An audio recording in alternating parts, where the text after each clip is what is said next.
Leighton. A Tuesday afternoon, inside the most expensive hotel on the block, a billion-dollar deal is dying quietly, no shouting, no slammed fists. Just a man in a tailored suit resting his hand on his briefcase. The clasp releases. Like small click, but every person in that room hears it like a gunshot. 12 leather chairs, 12 crystal glasses, not one of them touched. 3 floors below that room, down a service corridor that smells like industrial cleaner and recycled air, a man is pushing a tool cart, wrench in hand, maintenance uniform, left boot resoled once. In that boardroom have been calling every translator on the list. Nobody is picking up. Nobody is available. Nobody can fix what is breaking apart behind that frosted glass door. Nobody, not one person in that building, has thought to ask the man in the hallway what he knows. They are about to find out. Weston, downtown. A Tuesday afternoon in the kind of building that made people feel they had arrived somewhere that mattered. The call came at 7:52 in the morning. Not to Darnell Cooper. He didn't get calls like that. He got work orders, read on yellow paper, slid under the break room door before his shift started. This one said, "Lobby fountain, water pressure irregular, check before 9 a.m. He folded it twice, tucked it into the front pocket of his uniform shirt, ate his coffee, black, no sugar, same as every morning, and sat down at the break room table for exactly 4 minutes before his shift officially started, because 4 minutes was what he allowed himself. Not 3, not 5, 4. Like this every day. The same table, the same chair, the one closest to the window that looked out onto the loading dock. Not a beautiful view, nobody would ever call it that. But it was his. In a building full of things that didn't belong to him, that window mattered more than it probably should. He pulled out the notebook, black leather cover, worn soft at the corners from years of handling. The spine cracked in 3 places, upper band holding it together, a thick one, the kind used to bundle asparagus at the grocery store, had been replaced twice. The pages were warped and swollen, the way pages get when someone has pressed a pen hard into them for years, in every margin doubling back on themselves, refusing to leave any white space untouched. He opened it to the current page, 4 columns, 4 languages. Side by side like a grid someone had assembled by hand, which is exactly what it was. Backslash on the left, French in the 2nd column, Portuguese in the 3rd, English. Not regular English, but the kind that showed up in merger agreements and indemnification clauses and non-compete provisions in the 4th. His pen moved. He isn't studying anymore, not in the way some studies before a test. This was different. This was maintenance. The way a pianist runs scales not to learn them but to keep them alive in the fingers. A carpenter sands a surface not because it's rough, but because the hand needs to remember what smooth feels like. He mouthed the phrases as he wrote them. No sound. Just lips moving. A habit so old he didn't know he was doing it. I hadn't always been like this.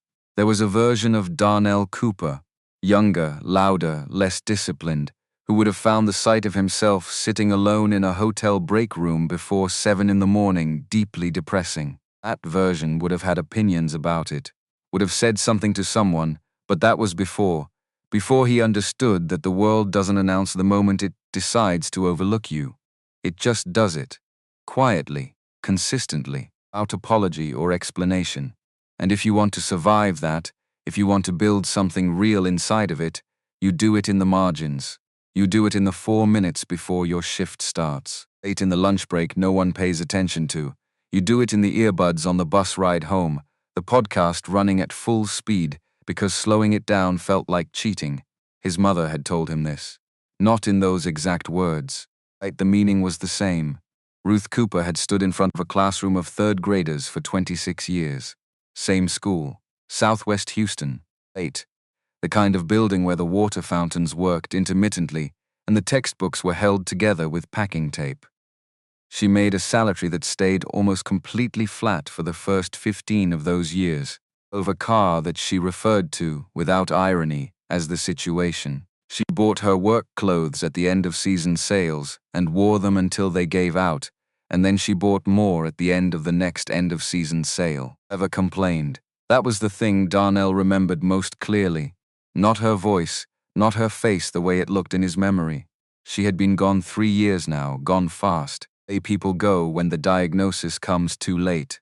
but the absence of complaint, the way she moved through the world as if difficulty was simply weather, as if you didn't argue with weather.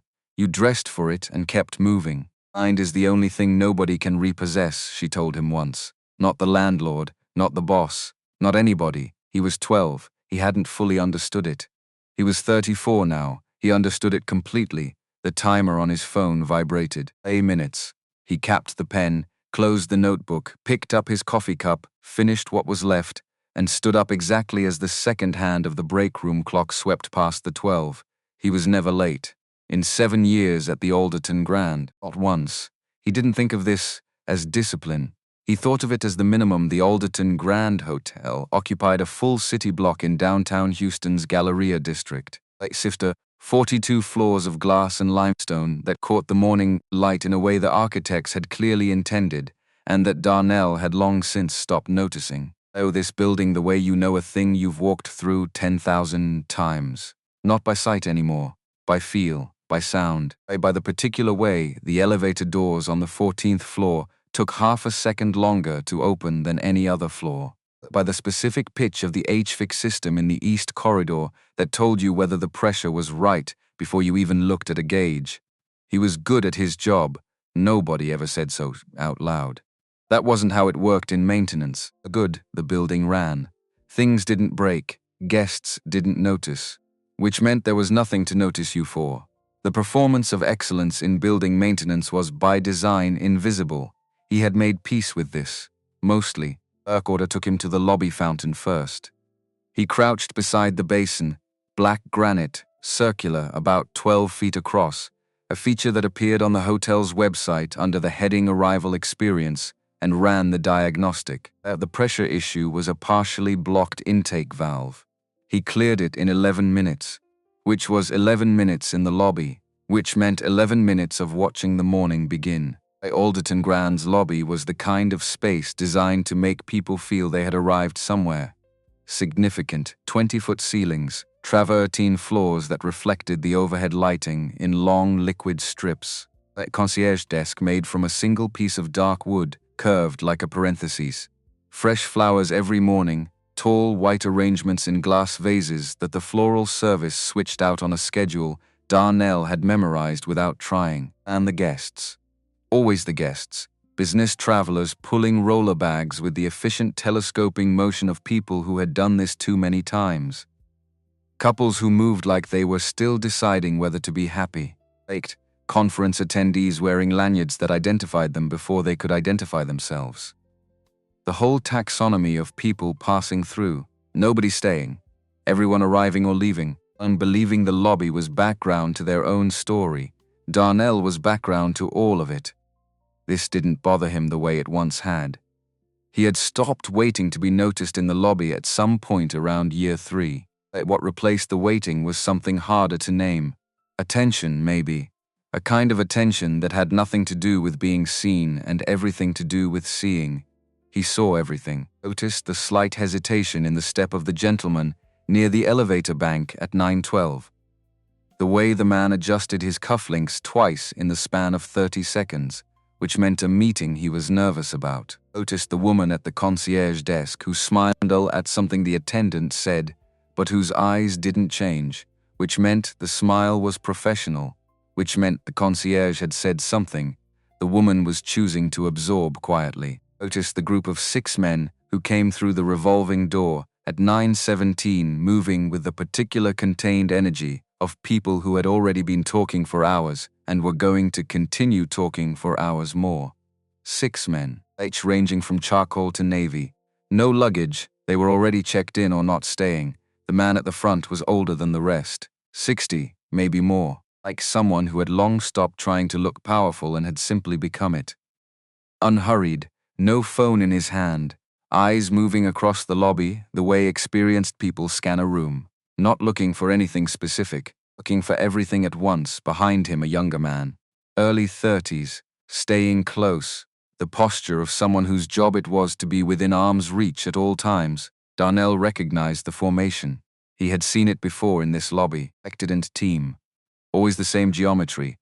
He collected his tools, stood, started the walk back to the service corridor, And then Brandon Scott opened his mouth. Brandon Scott was the hotel's contracted interpreter for this particular engagement, 29 years old. A communications degree from UT Austin with a concentration in Spanish-language business translation. 3 years of experience handling conference and client events, primarily at the mid-market level. He was competent. He was professional. He had a good handshake and a lanyard that said Hotel Screvis in clean block letters. He was also, at this particular moment, standing 6 feet from Darnell Cooper, with a clipboard and an earpiece, relaying the older man's words to a pair of hotel liaisons who had come down to greet the delegation. The older man, Raymond Harris, Colonel would learn the name later, was speaking, fast, clipped, the particular Spanish of someone who learned it as a professional tool and wielded it that way, but underneath it something older, something that had been spoken at a dinner table at some point in the man's past, a texture that didn't come from a class. Darnell's hand slowed on the handle of his tool cart. Harris was not asking about the timeline. That was not what those words meant. He was raising a structural concern about the governance clause, about what happened to decision-making authority after the acquisition was complete, who retained strategic control, but reduced to advisory status.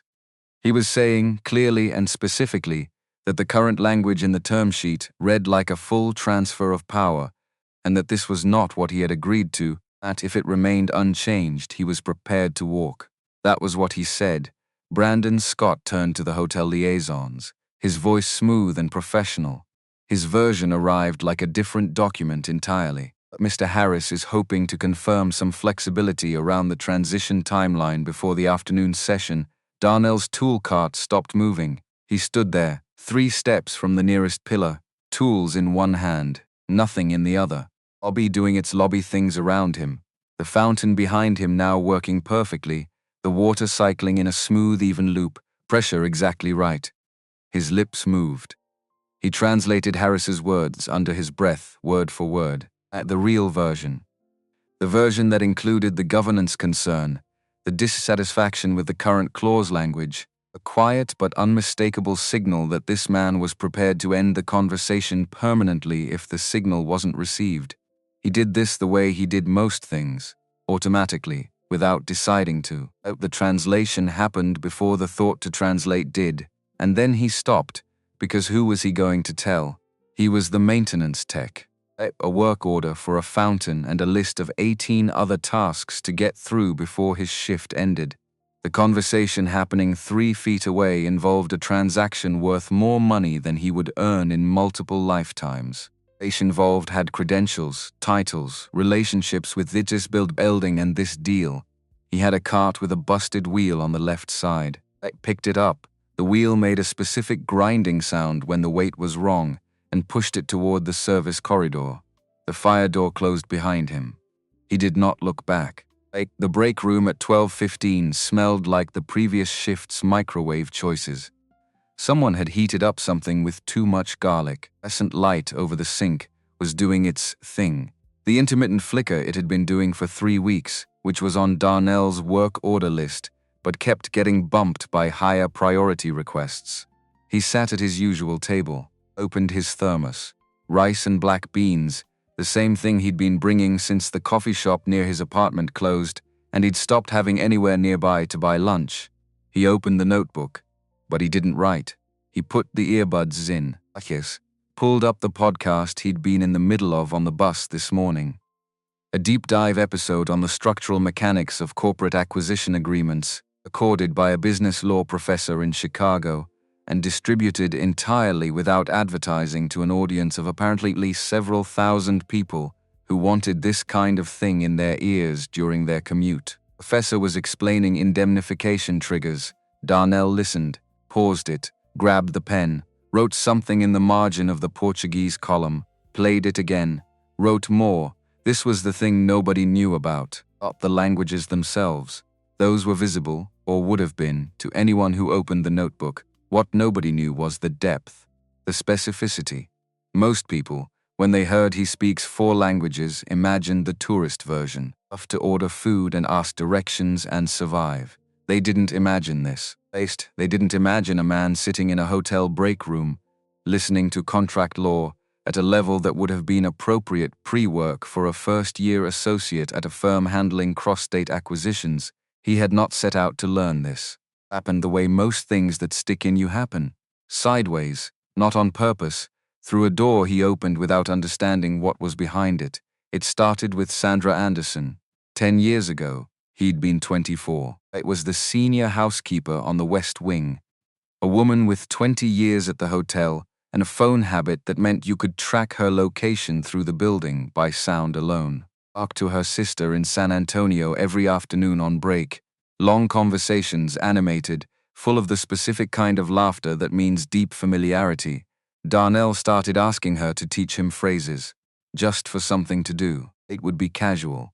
A few words here and there, something to fill the time. Except that the time didn't want to stay filled with a few words. He started checking out library books. The Houston Public Library on McKinney Avenue, a bus stops from his apartment. He'd had a library card since he was 7. His mother had taken him on the first Saturday of summer break, and it had felt, for reasons he couldn't have articulated at 7, like being handed something important. The card had been renewed 6 times since then. The current one lived in his wallet, worn to the texture of soft paper right behind his building keycard. Spanish first, then French, the community center class that ran for 8 months before the funding dried up, which he'd been furious about for about 2 weeks, and then continued learning on his own, because the alternative was stopping. Stopping felt worse than the anger. Portuguese came from the library's digital language program and a Saturday group at the main branch. 6 people, rotating hosts, snacks provided, entirely self-organized. He still went. Ate in the periodical room at 10, usually ran until sometimes. Later, the legal vocabulary came from a different place, a hotel guest 3 years ago. Stayed for 5 nights, left a business card on the nightstand. Room service had flagged it as forgotten property, and it came through the lost and found. A name, a firm, a specialty, M&A and corporate restructuring. Darnell had looked up the firm that evening, attorney's bio. Found a link to an article she'd written about common structural failures in mid-market acquisition agreements. He'd read it, then read it again. Then found the podcast she was referenced in, then found more podcasts. None of this was a plan. He didn't have a plan. He had a habit of not letting things go once they became interesting, and once something became interesting, he chased it as far as the trail went. He finished lunch, packed up, clocked back in, afternoon stretching ahead of him. The work order for room 1108 came at 1 o'clock, pushed to his handheld. Light maintenance request, confirmed guest in room, scheduled between 1 and 2.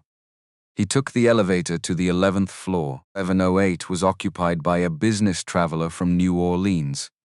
The booking notes flagged the guest as French Creole, which Darnell had noted and then not thought further about, because the booking notes of guests were not his business. Did not make a habit of thinking about things that were not his business. He knocked, announced himself.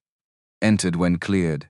The issue was a bathroom exhaust fan, making a high-pitched resonance at certain humidity levels. A kind of problem that drove people to call the front desk at midnight. He had the part he needed. He'd picked up the right replacement bearing before coming up. A guess based on the age of the unit in the room. I knew because he knew the maintenance history of most rooms in this building. The way a doctor knows a patient's chart. He was done in 7 minutes. He was about to leave when he saw the desk. A notepad. Guest's handwriting. A quest left out. The kind guests leave when they've already gone down for breakfast and are hoping housekeeping will sort it. He almost walked past it. That was not his department, but the handwriting was French. And it wasn't elementary French, the kind that gets assembled carefully by someone who learned it in a class. This was French the way French looked when someone thought in it. The contractions where they should be, a subjunctive where it was called for, an accent mark that was slightly stylized, personal. He read it. The guest needed hypoallergenic pillows, specific fill weight, documented allergy to synthetic down, wrote about the reaction he'd had at a hotel in Charlotte, a polite but clear message that this was genuinely important and not a preference. Darnell stood at that desk for 4 seconds. Then he took the notepad from beside the phone. Like the hotel pen, blue ink, find point, and wrote a reply. In French, not translated French, not English, into French. French the way it was supposed to sound in the head when it was working right. The guest that the hypoallergenic pillows would be arranged. He noted the allergy specification. He added, because it was true, and because guests with real allergies deserved to know, that the hotel's reserve pillows were third-party certified. He signed with his employee number, not his name. He put the note on top of the compliant pillow set he pulled from the room's supply closet, arranged it the way it was supposed to look, and left. He did not think about it afterward. He moved to the next room. There were 16 items left on his afternoon list, and the HVAC unit on 7 had been cycling irregularly since Tuesday. Dr. Young had been at the Alderton Grand for 20 years. She knew the building the way Darnell knew it, by feel, by sound, a specific creak in the service corridor, floor on 14, that told you the subfloor needed attention before it became a real problem. She had seen 3 general managers come and go. They'd trained more front desk staff than she could count. She had a way of moving through this building that was neither fast nor slow, but was always, somehow, already where she needed to be. She was coming around the corner of the 11th floor corridor, returning from a conversation with a conference coordinator about seating arrangements for Thursday. When she passed the open door of room 1108 and saw Darnell standing at the guest's desk, writing in French, she stopped. She didn't decide to stop. Her feet just stopped. She stood in the corridor for a moment, long enough to register what she was seeing. Not a mistake, not a guess. His pen was moving with the assurance of someone composing, not copying. His eyes went to the notepad and back, not the searching look of someone consulting a translation, a direct look of someone whose thought and their language for it were the same thing. 3 seconds. Then Darnell was finished. He set the pen down, turned, moved towards the supply closet. He didn't see her, she didn't make herself known, and continued down the corridor, her pace slightly slower than before. Something turning over in the back of her mind. 3 years ago, she had seen him reading in the break room, a book about acquisition law in Spanish, had noticed and questioned and received a response from that had quietly undone every assumption she'd brought to the conversation. She had not forgotten that. She had filed it somewhere internal and careful. Oh, file something you don't know what to do with yet. The note in room 1108 was a second data point. 2 data points made a pattern. She went back to her floor. Lobby at 1:15 was doing its afternoon thing. The late checking out guests dragging their rolling bags. The conference crowd cycling through for coffee. The particular quality of light that came through the east-facing windows at this hour, long and golden, making the travertine floor look almost warm. Darnell was back in the lobby. Different task. A wall-mounted light sconce near the business center entrance had developed a loose connection. They had the cover panel off and was running the diagnostic, except Jeffrey Lewis was 15 feet away, the younger member of the Harris delegation, the one who'd come in close behind the principal this morning. Early 30s, close-cropped, same contained energy as the rest of them. He was on his phone, standing near the cluster of lobby chairs, voice low enough to be discreet but not low enough for the space. He was speaking in Spanish, and he was not happy. Interpreter situation, he was saying. The afternoon session. The fact that Harris had raised a specific and serious concern this morning about the governance clause and what came back to the hotel team was a question about scheduling. The fact that Harris was losing patience. The fact that, the way Lewis saw it, if the afternoon went the same way as the morning, Harris would pull the delegation and the deal would end before it formally began. He said it plainly. Isn't fixed before 2 o'clock, we leave. Darnell's hand did not move. He was still holding the voltage tester, perfectly still, his face pointed at the wall sconce, his eyes not moving. He understood every word, not just the content, the weight. The particular Spanish of someone reporting a situation they personally find frustrating and professionally dangerous. Cadence of a man who had delivered bad news before and was doing it again because it was his job to do it, and because not doing it was worse. Another member of the delegation came over, said quietly in Spanish, "Where's the restroom?" Hale did not plan what happened next. He set down the voltage tester, turned to the man, and answered, in Spanish. Direct, unhurried, the way you answer a question when the question is simple and you know the answer. Down the hall, a second door on the left. Accessible entrance is the first door. 4 seconds, the man stared at him. Lewis lowered his phone. Silence. The particular silence of a space that just rearranged its understanding of itself. Lewis looked at Darnell's uniform, the tool belt, the open panel of the wall sconce behind him, back to his face, and said not to Darnell but to his colleague, too surprised to modulate his volume properly. The maintenance man just answered you in perfect Spanish. Darnell picked up the voltage tester, turned back to the wall sconce. Down the hall, he said quietly. Second door on the left. Then, because it seemed like the right thing to say, enjoy the rest of your afternoon. He heard Lewis make a sound, then heard him reach for his phone again, not the same call. A new number. He did not look around to find out who Lewis was calling. He closed the panel on the sconce, packed his tools, right toward the service corridor. The door was almost closed behind him when he heard footsteps. Fast ones. Coming from the direction of the concierge desk, he made it another 6 feet before Victor Bryant put a hand on his shoulder. They chased. Victor Bryant was 52 years old and had spent 18 of those in the service industry. He'd started at a mid-market property in Dallas and worked his way up through a combination of genuine competence and the kind of social intelligence that lets a person read a room before they enter it. He cared about this deal. I'd been the one to initiate the outreach to Harris's acquisition group 6 months ago, and he had shepherded every piece of it since. The due diligence, the site visits, the NDAs, the preliminary term sheets. This was his. I'd also been watching the lobby from the concierge area, waiting for the Harris delegation to come through for their afternoon refresher before the 2 o'clock session, and he had seen Darnell stop and pause and answer and be heard. Had seen Lewis's face, and something in Victor Bryant's chest had done something complicated. Not anger exactly. Closer to the thing you feel when a variable you hadn't accounted for appears in a situation you thought you'd controlled. Face when he reached Darnell was level. What do you think you're doing? Not a question. The punctuation wrong by design.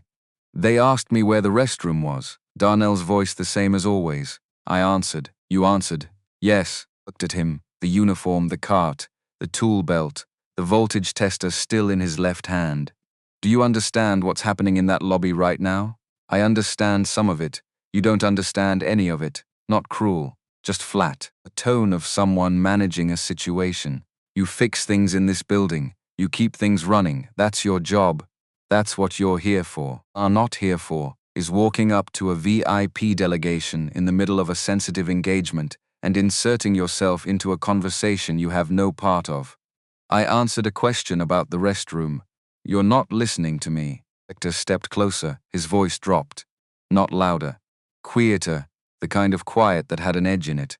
If I see you within 20 feet of that group again, any of them, likes any reason, I will make sure you are not working in any property in this city. Not this one, not any of them.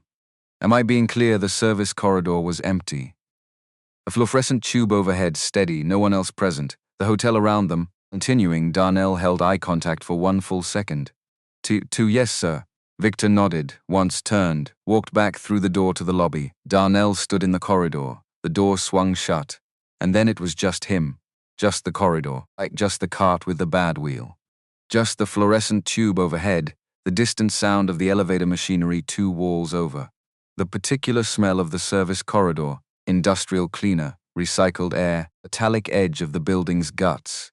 He had been talked past, talked over, talked around, made invisible by conversations conducted above his line of sight for 7 years. A small and private list of things that had happened in those years, and he did not revisit this list often, but it existed. What was new was the particular quality of the silence that followed. He had spoken up, not deliberately, as part of any plan. He'd just answered a question, done the obvious thing, and the obvious thing had been treated like a transgression, which meant that what he'd done in the lobby was simply be himself, and that was the transgression. Reached the cart forward, the bad wheel ground against the floor. He reached the service elevator, pressed the button, waited. He got in, the doors closed. He took the notebook out of his front pocket, the smaller one, once he carried on shift, and opened it to a blank page. He wrote 4 words. Maybe she was wrong. He stared at them. The elevator reached 12. He put the notebook away. That print room on 12 was a narrow space off the main business center. 2 high-volume printers, a laminator, a binding machine, and a wall of shelves holding paper toner, a kind of miscellaneous supplies that accumulated in institutional spaces and were restocked without anyone noticing. The work order was routine.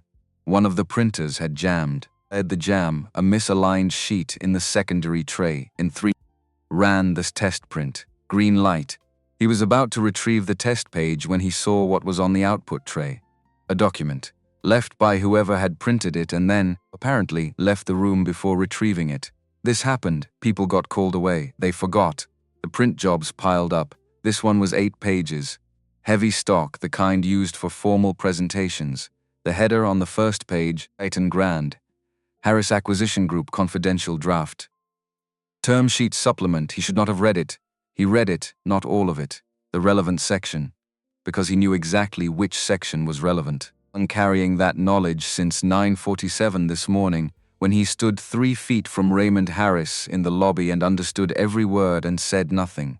Section 4.2, Governance and Decision Authority. Post-acquisition framework. Which was clear. Collaborative oversight. Shared governance across strategic decisions. Neither party with unilateral authority over core operational decisions during the 24-month transition. It was a partnership structure. A weight on each side of the table. Brandon Scott's Spanish interpretation of Harris's concerns this morning, the version that had reached the hotel team's ears, had not communicated a partnership structure. The language Brandon had used, language that had filtered back into the hotel liaison's understanding of the situation, carried the implication of a full handover. Complete transfer, acquire and absorb, not share 2 parties, 1 table, entirely different understandings of what they were agreeing to. Harris wasn't being difficult. Harris wasn't emotional or unreasonable. Harris was reacting rationally to a contract that, in the version he'd been given, they asked him to hand over everything he'd built to a group that would have no legal obligation to consult him on anything. Who would walk away from that? Anyone would walk away from that. Donald set the pages back on the output tray, aligned them, pressed them flat. He stood at the printer for what was probably 45 seconds but felt longer. He had the information, he had the languages, he had the specific professional vocabulary, the contract terminology, the governance frameworks, acquisition structures, because he had spent 3 years absorbing it through a kind of osmosis that didn't have a proper name. He knew what was wrong, he knew how to fix it, and he had just been told, a service corridor on the ground floor, by a man with the authority to end his career in this city, that he was not to go near these people. He picked up his tool cart. The bad wheel ground against the print room floor. He walked to the door, opened it. He stood in the doorway for 8 seconds. Then he turned left toward the service elevator. Then he stopped. He stood in the hallway outside the print room, eyes forward, nobody around. Oh hum of the building's mechanical systems behind the walls, steady and indifferent. The sound a building makes when it doesn't care what you decide, his mother had told him. The mind is the only thing nobody can repossess. I'd not told him what to do when the mind had something it needed to say, and every door around it was locked. He had 4 words in a notebook in his pocket.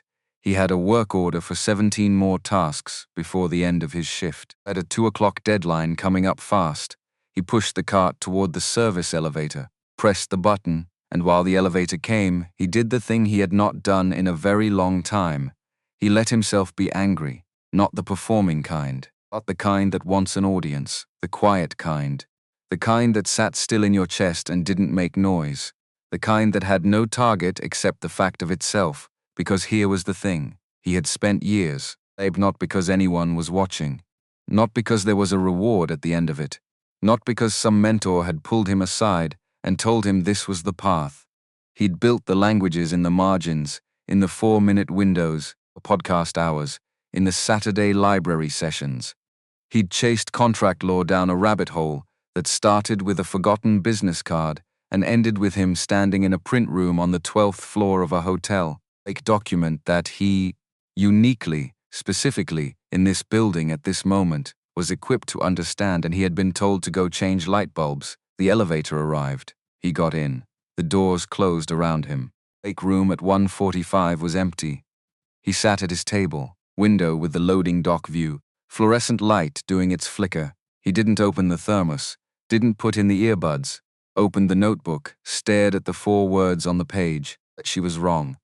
He hadn't let himself write that before. Not about her. Not about anything she had told him. Ruth Cooper's instructions had been the fixed point.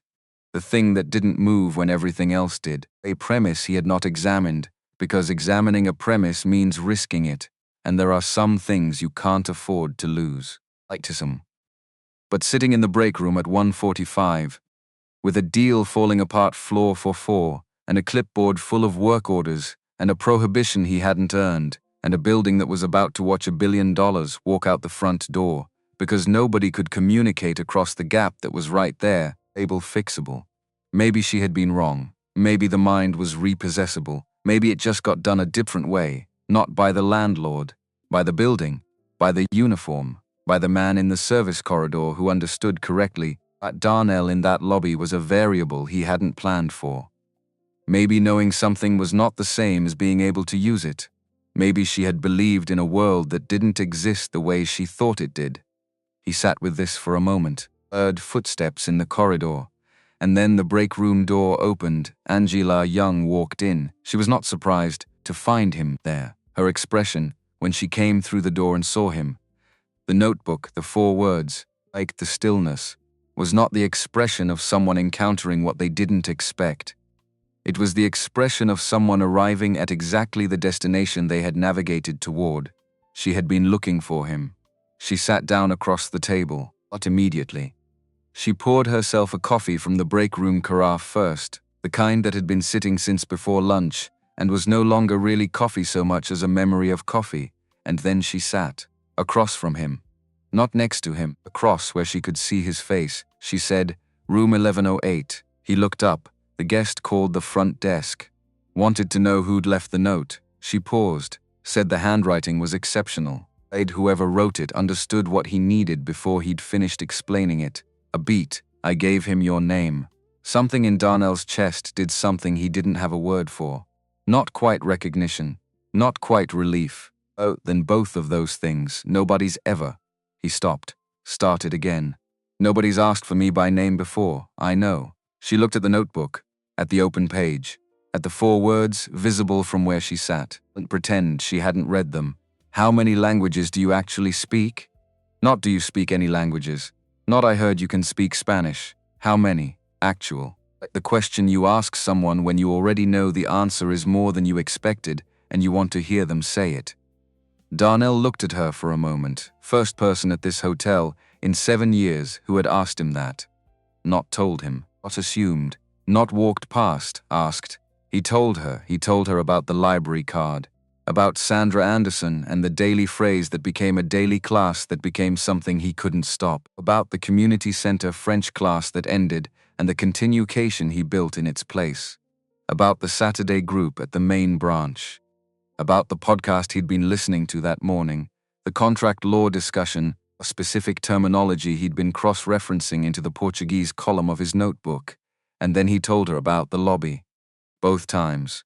The morning, Harris's words, the governance clause, what had actually been said versus what Brandon Scott had relayed. And 1:15, Lewis on the phone, what he'd overheard, that 4-second in which he'd answered a question about a restroom and watched 2 men reorganize their understanding of the room they were standing in. He told her about the print room, the document on the tray, what it said, what the gap between it and the morning's translation meant for the deal, for Harris, for the entire afternoon session. He told her about the service corridor, what Victor had said, what he had said, the specific phrase. Yes, sir, 2 words. If the weight of them, Angela did not interrupt. She sat with the particular stillness of someone who was listening with the whole body, not just the ears. When he finished, she was quiet for a moment, then, "You need to tell Harold." Ed, I know what Victor said. The same tone all the way through, even, not soft, not hard, the tone of something structural. Harold Reed is not Victor Bryant. I have been in this building for 20 years. I know the difference between a man who listens and a man who performs listening. Harold listens. She took out the notebook again. Who said it? He knew what she was asking my mother. She sat with that. You've built this for years. Face not rising, not performed. In this building, by yourself, on your lunch break, in your own time. That's not wrong. That's not a mistake. A pause. That's a door that hasn't been opened. Different thing. She stood up. 3rd floor. Left when you come off the elevator. She looked at him one more time. I'm coming with you. He looked at the 4 words on the page. Maybe she was wrong. He picked up the pen. Did not cross it out. Not yet. He closed the notebook, set it in his pocket, and stood. Angela was already at the door. He followed. The elevator took 11 seconds to arrive. Darnell counted them. Not because he was nervous, because counting was the thing his mind did when it needed to do something other than what it was doing. Turning over the words, maybe she was wrong against the words. The door was just closed and trying to figure out which one he actually believed. 11 seconds. The doors opened. Angela stepped in. He followed. She pressed 3. The elevator moved. Neither of them spoke, which was fine. Because sometimes the silence between two people who understand each other is more precise than any language. And Angela Young had a 20-year fluency in this building's silences. Which ones were comfortable and which ones were load-bearing. This one was load-bearing. She let it hold.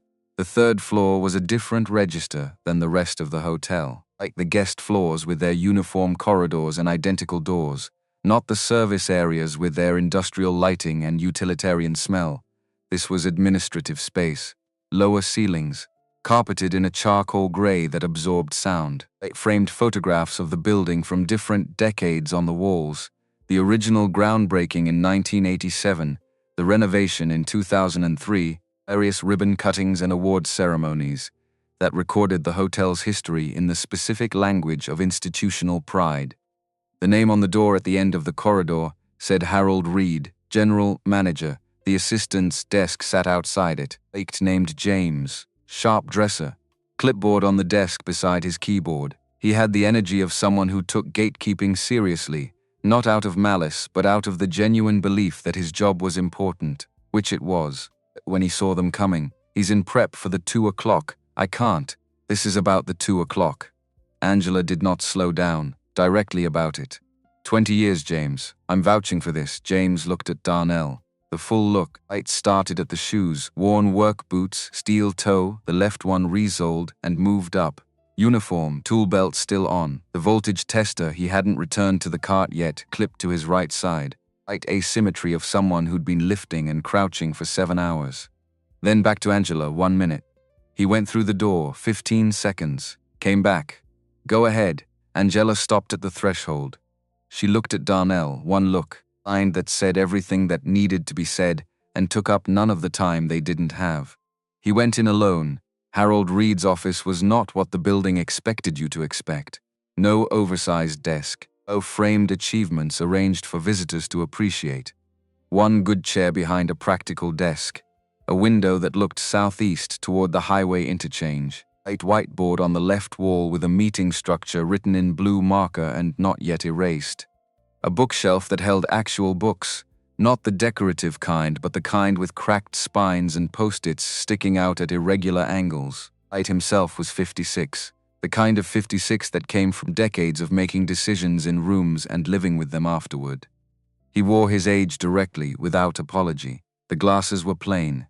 The suit was good but not conspicuous. He was holding a coffee mug in his left hand when Darnell came in, and he set it on the desk with the deliberate motion of a man who had just decided to give someone his full attention. I can ask what a maintenance technician was doing in his office at 7 minutes to 2, on the most consequential afternoon the hotel had had in 3 years. He just waited. And in that waiting was something Darnell recognized, because his mother had had the same quality, the capacity to go still and let the other person fill the space. Not passive, not checked out. Present in a way that was almost uncomfortable if you weren't used to it. Darnell talked, fast, clear, no wasted words. The way you present a situation when you know you have limited time and zero margin for ambiguity. The lobby this morning. Harris's words, the actual words. The governance clause concern a specific language about strategic control and post-acquisition decision authority. Brandon Scott's translation. The gap between the two, not a small gap, not a nuance, a gap wide enough to drive a deal through in the wrong direction. A print room. The document on the tray. What Section 4.2 actually said in English, and the distance between that and what the Spanish interpretation had transmitted to both sides of the room. Harold listened, didn't write anything down, ain't nod or shake his head, or make any of the small social gestures that people deploy to signal active listening. He just listened, which was rarer and more useful than it sounds. When Darnell finished, Harold set the coffee mug down and turned his laptop to face across the desk. He pulled up a document, pointed to a block of text. Read this, Spanish. It. A passage from what appeared to be the working draft of the term sheet supplement, the same document Darnell had seen on the print room tray. But the Spanish version that had been prepared for the delegation's review. Darnell read it, not quickly, in the way of someone showing off, but not slowly either, at the speed the text moved when you thought in a language, which was the only real test. Then he translated it, out loud, into English that was legally specific. It matched the register of the surrounding document, that did not simplify or approximate, because simplifying and approximating was exactly what had created this problem in the first place. Harold listened to all of it, leaned back in his chair, looked at Darnell, not the uniform, not the tool belt, the face, the stillness. He reached for the phone. Brandon, short pause. Cancel your credential for the afternoon session. Something's come up. He hung up, stood, walked around the desk, and stood in front of Darnell in a way that was direct, without being aggressive, the posture of a man who was about to say something he needed the other person to take seriously. I need to ask you something honest. Right? If I bring you into that room, Harold's voice steady, deliberate, each word placed. In front of the ownership group, in front of my board contacts, in front of a man who has the ability to reshape what this hotel looks like for the next decade, and something goes wrong. If the translation is imprecise, if the deal collapses because of a word you chose or a word you didn't choose, I prepared to carry that. Not theoretically. Actually, the office was quiet, the whiteboard on the left, the highway through the window, distant. The clock on Harold's desk reading 1:53. Darnell did not look at the floor. Yes, ain't word, no conditions attached, no qualifications added to protect himself. Harold held eye contact for 3 full seconds. The kind of 3 seconds that have weight. Then the corner of his mouth changed. Not a smile, something more considered. Wait. He moved toward the door. Because if you'd said anything else, I wouldn't have believed you were ready. He opened the door. Angela was still in the corridor, standing the way she'd been standing for 20 years in this building, alert, untamed, exactly where she needed to be. Harold looked at her, a single nod. The acknowledgement of something transferred. Thank you, Angela. And Angela Young. 20 years of mornings in this building, 20 years of watching people be looked past, 20 years of knowing when to stay quiet and knowing when to place the right bet. Nodded back. No speech, no moment, just the nod.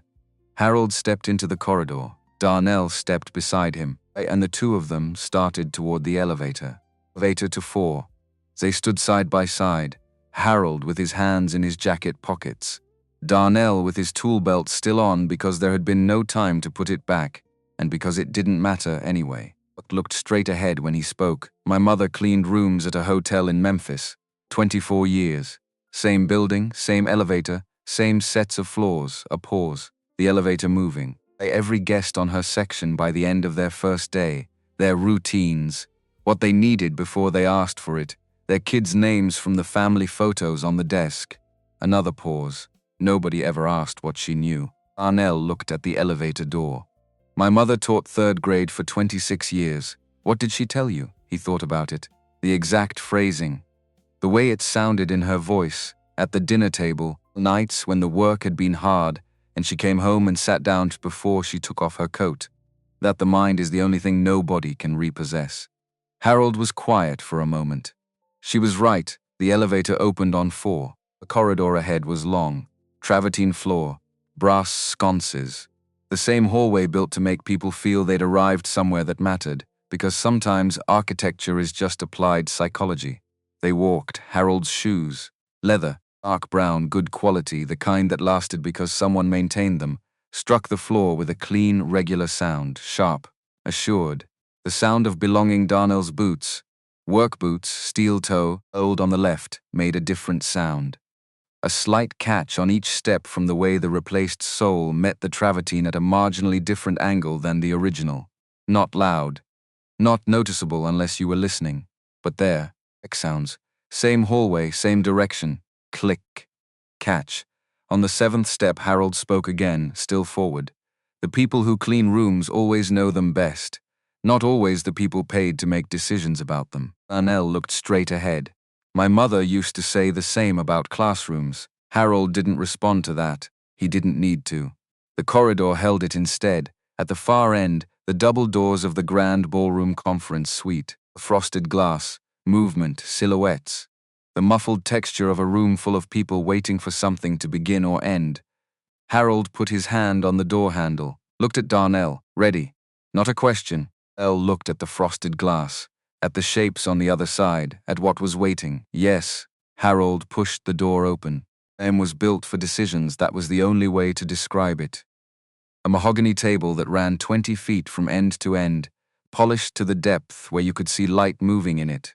12 chairs, dark leather, arranged with the geometric precision of people who believed environment shaped outcome.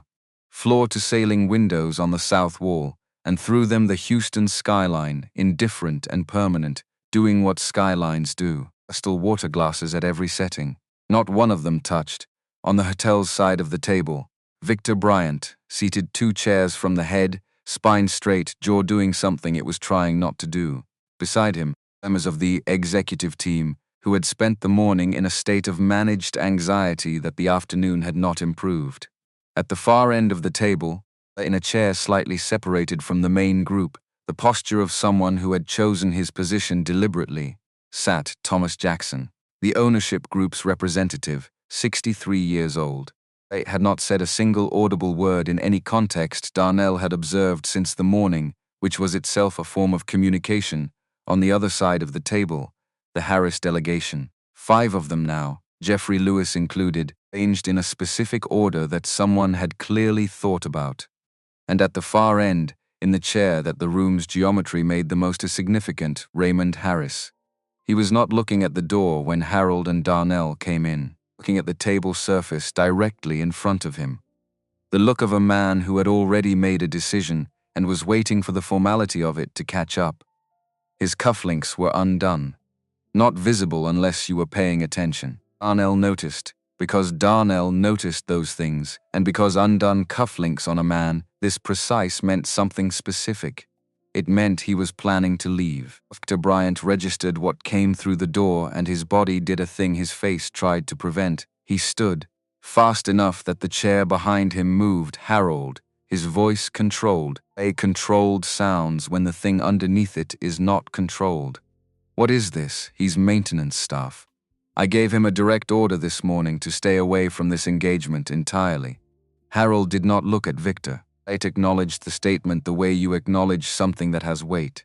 His voice, when it came, had the quality of a structural element. Victor, sit down or leave the room. 4 words. Or 4. Take what's offered. I went breathless. Victor Bryant turned his head, scanned the table, the delegation. Thomas Jackson, who had still not moved, the executive team members, who were doing the thing people do when they want to become invisible. Very still, like focused on the middle distance. Not one person met his eyes with anything he could use. He sat down. His hands found the armrests, and held. Harris, at the far end of the table, had watched all of this, still watching. Expression on his face had shifted by a degree that was small in angle and significant in meaning. Not surprise, interest, particular interest of someone who had been in enough rooms to know that how a room handles its own pressure says more than any prepared remark. Harold took his seat. He nodded to Darnell, and Darnell stepped forward, not to his seat, the center of the room, the position between both sides of the table, where the interpreter would normally stand. Where Brandon Scott had not been when he needed to be, he looked at Raymond Harris and spoke Spanish. First and only choice. It translated Spanish, not assembled from components. The thing itself running the way it ran in Darnell's mind after years of use, fluid, specific, carrying the register of someone who had absorbed not just vocabulary but the architecture of thought that went with it. He said Harris's name. Then, I want to make sure you've been heard correctly. Can I tell you what I understood your concern to be, from what I heard this morning? Harris's hand, which had been moving toward his briefcase, stopped. Darnell repeated back what Harris had said in the lobby at 9:47 that morning. Not a paraphrase, not a polished summary.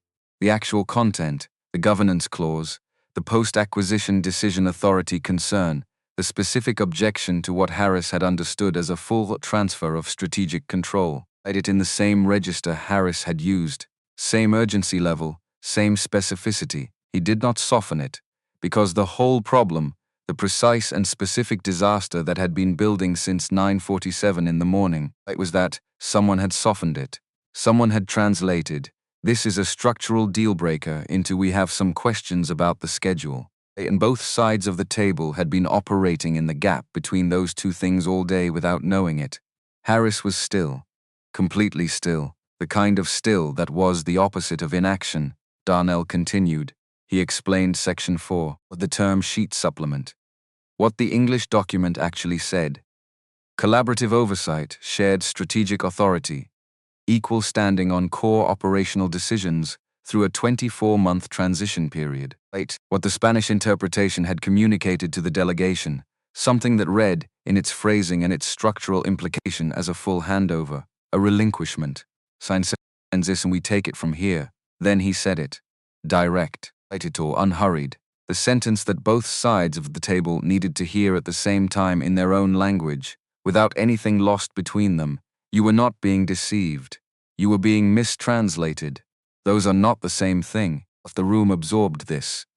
And then Darnell did the thing that took more precision than anything else he'd done since walking through the door. He turned to the hotel side of the table, switched to English without a seam, gave Harold and the executive team the same information in the same register.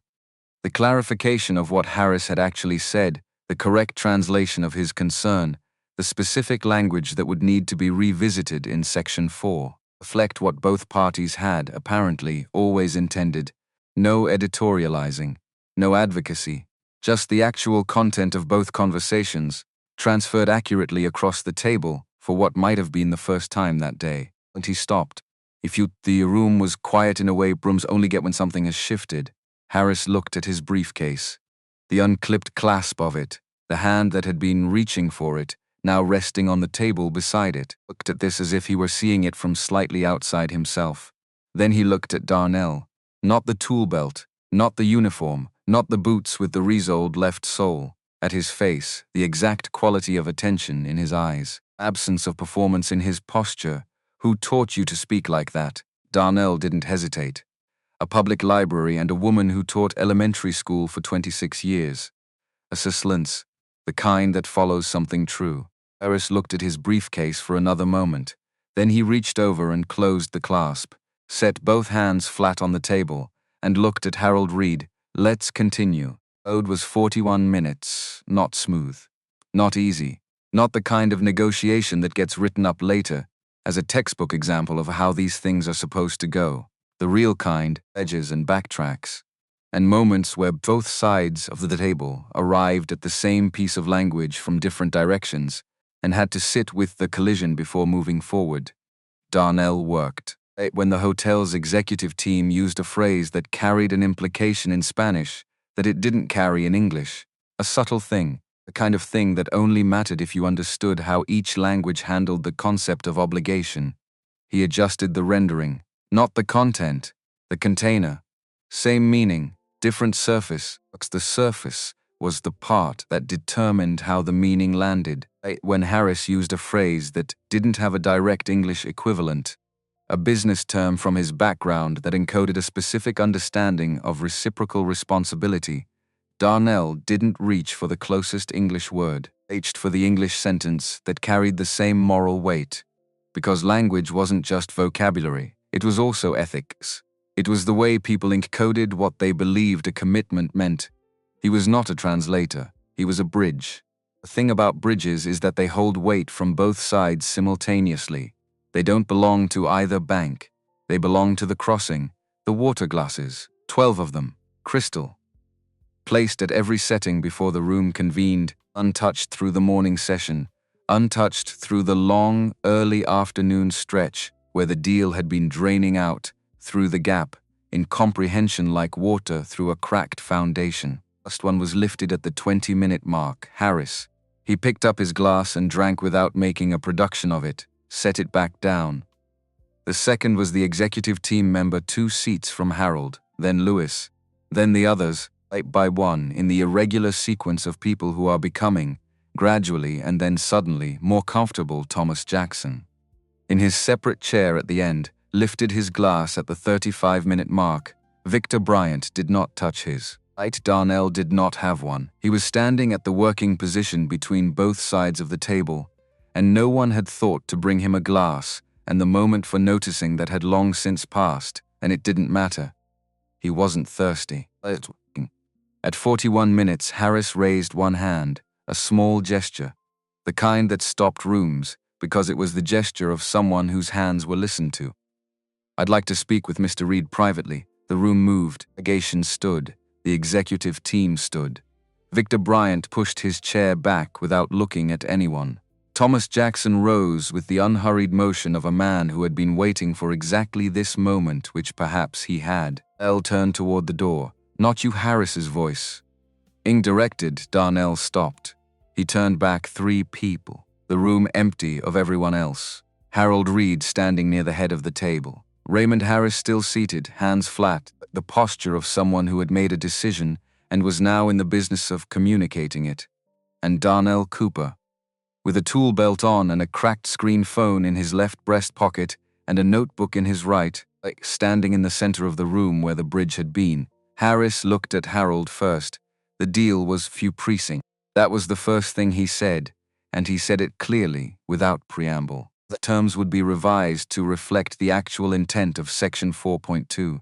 Collaborative oversight, shared authority, like the structure both parties had apparently agreed to, in principle, without ever successfully communicating it to each other across the language gap. His team would remain through Friday to finalize the revised language. Harold nodded, understood, on condition. Harris's voice the same temperature throughout, the way a river stays the same temperature even when it narrows. Non-negotiable. He looked at Darnell, not at Harold, at Darnell. "Handles all communication between my team and yours through the full transition. Every significant exchange, every document that crosses between us in either language. He is the liaison." Harold did not pause. Look at Darnell for confirmation or check some internal calculus. Done. Harris looked at Harold for a moment, then back at Darnell. "I've been in a lot of rooms." His voice a degree quieter now. Not softer. More direct. "I know what it looks like when someone knows what they're doing. And I know what it looks like when someone is in a room they weren't supposed to be in and is trying not to let that show." He paused. "You walked in here like you belonged, not because you were pretending. Because you did." He stood, extended his hand to Harold, then to Darnell. The handshake was not the social kind, the measured pressure of someone communicating something specific, acknowledgement that did not require translation. Then Harris walked to the doors, opened them, and the world outside the room came back in. The hallway was full. This was the thing Darnell had not anticipated, and Harold had clearly anticipated completely, because Harold moved through the doors without breaking stride, as if he had known, as if this was part of the plan he'd assembled in his office while Darnell was still in the elevator. The full Harris delegation was there. The hotel's executive team. Thomas Jackson positioned himself near the center of the crowd, with the strategic instinct of a man who understood where the center would be before the crowd formed. Bellhops, front desk staff who had somehow drifted toward this corridor. A member of the catering team, still holding a clipboard from a meeting that had ended 30 minutes ago.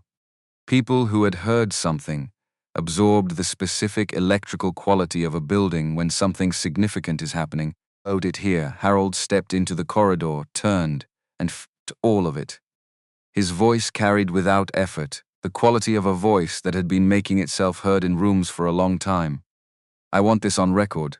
That was confirmed this afternoon was saved by Darnell Cooper, a member of our technical operations team, who this building came extremely close to overlooking. That failure belongs to the system, not to him." The hallway took this in. Then Harris walked through the doors behind Harold and stopped in front of Darnell, in the open. 14 people watching 15. He extended his hand a second time. The handshake was different this time. Not the private communication of the boardroom, but the public one. The one that meant something in front of witnesses. The one that entered a room's collective memory. Harris spoke, quiet enough that it didn't carry to the full crowd, but loud enough for the people directly around them. "Your name should be on the door." He moved through the crowd. His delegation followed. Thomas Jackson crossed the corridor, reached into his interior jacket pocket, extracted a card, cream stock, embossed, minimal, and placed it in Darnell's hand with the deliberation of someone who did not make this gesture casually. 3 words on the back, Jackson's own handwriting. "Call me Monday." Jeffrey Lewis stepped forward next. He extended his hand, held it a beat longer than necessary. "I knew," he said. "The second you answered in the lobby this morning, I knew," which was something. Which was enough. Which was the thing that sometimes matters more than the official version, the confirmation from someone who had been in the room at the actual moment, who had seen it before it had a name, and then the crowd did its thing. Alignment of energy that happens in a space when the central event has passed and people begin redistributing, movement, voices picking back up. The hotel doing what hotels do, which is continue, regardless of what just happened inside it. Bryant stood at the edge of the dispersing crowd. Not at the center, at the edge. The place you end up when you've arrived at an event but don't belong to it. He was looking at the corridor, at the space where the crowd had been, like Thomas Jackson's back retreating toward the elevator. At Harold's shoulder as Harold spoke to someone Darnell didn't recognize. Not at Darnell, specifically not at Darnell, which was its own kind of attention. Angela Young was at the far end of the corridor. She had not moved from the position she'd taken when Darnell and Harold went into the elevator. 20 feet from the ballroom suite doors, with a clean sight line to the entrance. She had watched all of it. The doors opening, Harold's statement, Harris's handshake. Jackson's card. When the crowd thinned enough for Darnell to see her clearly, she was not smiling. This was not a smiling moment. It was quieter than that, other than that. Her face had the expression of someone who has held something carefully for a long time and has just been given permission to set it down. 20 years of being in this building. 20 years of watching the right people get looked past. 20 years of knowing when to speak and knowing when to wait and knowing specifically when the waiting was almost over. She had bet on this, on him. Accumulation of what he'd built in the margins of a 7-year career that no one had asked about. She had been right. But being right was not the thing on her face. The thing on her face was relief. The specific relief of someone who had carried the weight of a right decision alone for the duration of the walk down from the 3rd floor to the elevator to the corridor without knowing for certain how it would land. Caught his eye across the corridor, nodded once. He nodded back, that was all. Harold found him 15 minutes later. The crowd had gone back to doing what the Alderton Grand's population did on a Tuesday afternoon. The ballroom suite was being cleared by the events team. The delegation had dispersed to their rooms, or the lobby bar, or wherever principals and their teams went in the gap between a decision and its paperwork. Harold found Darnell in the corridor, holding Thomas Jackson's card. He'd been looking at it. Not at the contact information, he'd committed that to memory in the first 10 seconds. At the texture of the stock. The weight of the thing. "Come with me." They went up to 3. Bevel's assistant James was at his desk. He stood when they came in, which he hadn't done when Darnell was nobody, and which Darnell registered without making anything of it. They went past James. Down a short interior corridor, that had no nameplate. Harold opened its small room, not large, not impressive, a desk that had come from somewhere else, slightly different shade from the baseboard, a chair, decent quality, a window. This was the thing. X was the significant detail, facing west, looking out over the loading dock and the back service road and, past that, A strip of sky above the highway overpass, not a beautiful view. Nobody would call it that. But the light was good. Best an afternoon light coming in clean and direct. The kind of light that made the room feel more open than its dimensions suggested. Harold set something on the desk, a nameplate. Brass. Temporary in its mounting, kind that could be replaced when the permanent one came from the engraver, Darnell Cooper. Cultural and linguistic liaison, Darnell looked at it. He had not expected this. Not this quickly. Not today. Expected the crisis to pass and the resolution to be some version of thank you. Noted, we'll be in touch. The polite outcome. The outcome that meant nothing changed. Temporary, Harold said. The permanent one takes a week. Start Thursday. Thursday was 2 days away. Your caseload in maintenance will be redistributed. The formal transition paperwork goes through HR tomorrow morning. Harold paused. The compensation adjustment is significant. Ames will go through the numbers with you. Darnell stood at the window. The loading dock below, the service road, the stretch of overpass. The light coming in. My mother used to say the ones who clean the room always know it best. She was right. Whoever got the room, Harold was quiet for a moment. You do, Darnell looked at the nameplate, at the window, at the ceiling which was standard hotel ceiling, acoustic tile, unremarkable. He reached into his right breast pocket, a notebook. He opened it to the page, maybe she was wrong. He took the pen, not slowly. Deliberately, he drew a single line through the 4 words, firm enough that the pen indented the paper. Then he wrote beneath it, she wasn't wrong. The door was just closed. He closed the notebook, slid it back into his pocket, looked out the window at the Houston sky going orange at the edges as the afternoon committed to evening. The view from the window was the same view it had always been. Loading dock, service road, highway overpass. None of it had changed. But the window was his now, which meant the view was different in a way that had nothing to do with what was in it. Victor Bryant appeared at Harold's door at 4:45. Harold's assistant James said the general manager was unavailable. Victor said he'd wait. James said it might be a while. Victor said he understood. He waited. Harold came out at 5:15. Looked at Victor with the expression of a man who had known this conversation was coming and had decided how to have it in the hour between the corridor and now. The conversation happened with the door closed. No raised voices, no theater. The building carried no drama through the walls, just the regular hotel sounds, ice machines and elevator bells, and the specific white noise of a place that never fully stopped. Victor Bryant's employment status changed that day. Not immediately. A process would take 2 weeks, the way formal processes do. Paperwork and HR reviews, and the bureaucratic metabolism of institutional change. The outcome was settled at 5:17 in the afternoon, in a room with a whiteboard that still had the afternoon's meeting structure written on it in blue marker. His reassignment would be to the Alderton property in Pasadena, satellite location, suburban, 48 rooms, small event space, a clientele that was predominantly mid-market corporate, of property that ran itself and required management in the way a maintenance checklist required completion, necessary, systematic, invisible. He would have no exposure to high-level negotiations, no contact with institutional clients.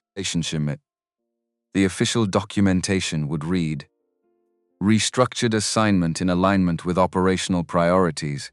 Everyone at the Alderton Grand would understand what it actually said. Angela Young got a phone call at 5:40. She was at her desk in the guest services office on the 2nd floor, working through the day's event reports, when Harold's assistant James called to ask if she was available for a brief meeting. Waiting lasted 8 minutes. She walked back to her desk afterward and sat down. The event reports were still on her screen. The cursor was blinking in a field she'd been filling in before the call came. She didn't immediately go back to them. Exit for a moment. The window behind her desk faced east, toward the hotel's porte cochere and the street beyond it, the steady traffic of a Tuesday evening in downtown Houston. 20 years. 20 years of Tuesday evenings at this desk, at this window, with these reports. 20 years of knowing what was happening in this building before it was announced, of steering things quietly, of being the person who understood the difference between how things looked and how they were. The position Harold had just offered her was Victor Bryant's position. Director of Corporate Relations, Same office, same desk, probably the same view, though she didn't care about the view. The same responsibility for the relationships that kept a hotel like this operating at the level it was designed to operate at. She hadn't cried. She wasn't the type. Or rather, she was exactly the type. Earned a long time ago to find a private moment for it rather than a public one.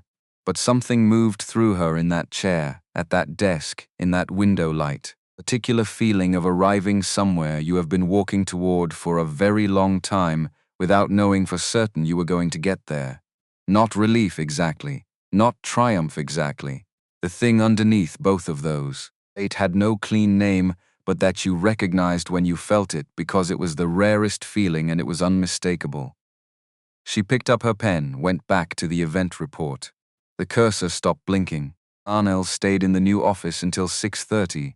He wasn't organizing it. There was nothing to organize yet. Just the desk, the chair, and the temporary nameplate, and the western light that was now dark blue and fading. He wasn't making plans. Sitting with it. The notebook was on the desk. He hadn't opened it since writing below the service elevator. He'd touched the cover twice since then. The worn leather soft against his thumb, the weight of the thing. But not opened it. He thought about Ruth Cooper. Not as she'd looked the last time he saw her, in the hospital room, smaller than she should have been, fighting something that was already won. Ate about her at the dinner table. The coat not yet off. The particular exhaustion of someone who had been giving all day to children who needed everything and had come home to give more. She hadn't complained, but she had talked. About the students, their small disasters, their small victories. The boy in the third row, who had cracked the phonics barrier on a Tuesday in February, and stared at the page with an expression she described as someone finding a door in a wall they'd been pushing against for months. She had loved that, in the wall. The moment the thing that was stuck became the thing that moved, the mind is the only thing nobody can repossess. She had not been wrong. The door had been closed. That was true. Had been closed in the service corridor by a man with the authority to close it, and it had been closed before that by an application process that hadn't gone forward. Oh, that by the quiet, consistent message of a building that knew where you fit and expected you to stay there. Closed doors were not the same thing as walls. He had known that. He had known it in the elevator, writing the correction. Owing a thing and feeling a thing were two different operations, and they didn't always align on the same day. Today they had aligned. He looked at the nameplate, temporary brass. The engraver's permanent version coming in a week. L. Cooper, cultural, and linguistic liaison, his name, his title, his window. He put the notebook in the top drawer of the desk, closed the drawer, turned off the light, and went home. The bus ride was 40 minutes. In the earbuds out of habit and then didn't turn anything on. Just let the city go past the window. Houston at 6:45, doing what Houston did. Too big to be aware of itself, too busy to be self-conscious. Particular texture of a place that had decided size was its own argument. He got off at his stop, walked 2 blocks. The same 2 blocks he'd walked every evening for 7 years. Same sidewalk cracks. Same corner store with the hand-lettered sign in the window. Same stairwell in his building that smelled like the upstairs neighbor's cooking. Tonight something with time, something slow cooked. He unlocked his apartment. Light was on a timer. It came on at 7. He was home at 6:52, 8 minutes early for his own light. He stood in the dark kitchen for a moment. Then he took the phone out. The cracked screen. The podcast app still open to the contract law episode from this morning. He closed it and opened the contacts instead. He found the number for the Houston Public Library's main branch. They closed at 8 on weekdays. He had 10 minutes. He didn't call about anything. He just wanted to know the line was there. Open, waiting. He hung up before anyone answered. Tomorrow he would go in. He had a new kind of work to do, and work like this, the cross-disciplinary, multi-register kind that lived at the intersection of legal language and cultural syntax, and the specific ethics of meaning rather than just words. Required materials he hadn't needed before. Not new materials, deeper materials. Library would have them. It always had. He had just never arrived asking for this particular thing. The kitchen light came on at 7 exactly. Evident nameplate arrived on a Wednesday, not the following Wednesday. the one after that. 11 days after the Tuesday that changed the geometry of everything. 11 days of the temporary brass plate on the door that Darnell had not moved or adjusted or touched in any way, because it was exactly where it was supposed to be, and touching it would have felt like checking to see if a thing was real, which was a habit he had decided not to develop. The engraver's delivery came through the front desk. James from Harold's office brought it up personally, which was not protocol, but which James had apparently decided was appropriate given the specific weight of the occasion. Locked on the open door. The door Darnell kept open during working hours, not a policy, just a preference. A preference of someone who had spent 7 years in service corridors and had formed opinions about closed doors, and set the flat package on the desk without ceremony. From facilities, James said. And then, looking directly at Darnell when he said it, the way people sometimes don't look at the thing they most mean. Looks good on the door. He left. Darnell opened the package. Brushed steel. His name in clean sans serif. The title beneath it. Took the temporary plate off the door frame, 2 screws, 30 seconds, and mounted the permanent one. Then he stood in the doorway and looked at it from the corridor. Darnell Cooper, cultural and linguistic liaison. Light in the 3rd floor corridor was different from the lobby's engineered warmth. Cooler, more honest.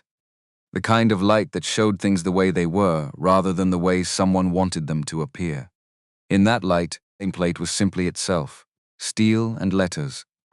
A fact that had taken 34 years to become true and had been true all along. He went back to his desk. He had a meeting in 40 minutes. The transition work had started the morning after, gradually. All at once, the way real things start, not with a dramatic beginning, but with the sudden appearance of a full plate that had apparently been waiting for him to be ready to carry it. The Harris acquisition involved 17 departments across 2 organizations, 4 separate legal teams working in parallel, and a documentation process that generated somewhere between 40 and 60 pages of new material every business day. Material moved in both directions. English drafts going to Harris's Atlanta team for review, Spanish language responses and queries coming back, and every piece of it had to be not just translated but interpreted. Legal teams on both sides were competent in their respective languages. What they were not was fluent in each other's organizational culture. The way Harris's team structured a concern was different from the way the Alderton's legal team expected to receive one. The way the hotel's executives framed a proposal carried implications that didn't survive a straight translation intact. Darnell sat in the middle of all of it, not as a passive conduit, as the person both sides had come, by the end of the first week, to call before they sent anything significant. A checking function, a calibration. Do you calibrate an instrument before you trust its readings? He worked long hours. Not because anyone asked him to, because the work was interesting in the way that work is interesting when it is precisely matched to the specific and unusual shape of what you are good at, and that kind of match doesn't come often, and when it does, you don't put it down at 5 o'clock. He still went to the library on Saturdays. The Portuguese group, the one that met in the periodical room, had started at 10 in the morning and ran until noon or later. Darnell had been going for 4 years. The group had rotated through different sizes and compositions. People joined, people moved, got busy and stopped coming back. But the core of it was 4 people who had found in the library's periodical room on Saturday mornings something they couldn't find anywhere else. A space where what they knew was the entire point of being there. He went the Saturday after the nameplate was installed. He sat in his usual chair, the one near the window that overlooked the side street. The group worked through a set of documents one of the members had brought, a real estate contract written in Brazilian Portuguese, dense with regional legal terminology, which she needed to understand before a meeting the following week. They spent 90 minutes on 12 pages. Nobody was performing for anyone. Nobody was trying to be impressive. The room was just people who cared about language, doing what people who care about language do. On the bus home, if Darnell thought about the woman with the real estate contract, the meeting she had coming up, the 12 pages, he thought about his mother at the dinner table. He thought about Sandra Anderson. I'd started him on Spanish one phrase at a time a decade ago, who had since retired and moved to San Antonio to be near her daughter, who had sent him a text message when he called to tell her about the nameplate. The text said, "I always knew. Ask me again why I spent 2 years on those phrases with you." He had called her instead of texting back. They talked for 40 minutes, the longest phone call he'd had in a year. That means. Sandra's voice carried the particular warmth of someone who had watched something they planted from a distance and was only now seeing the full height of it.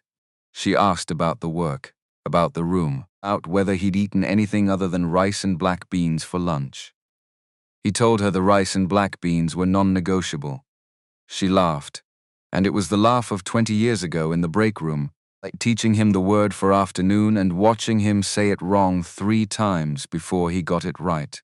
Hector Bryant's last day at the Alderton Grand was a Thursday. Nobody announced it.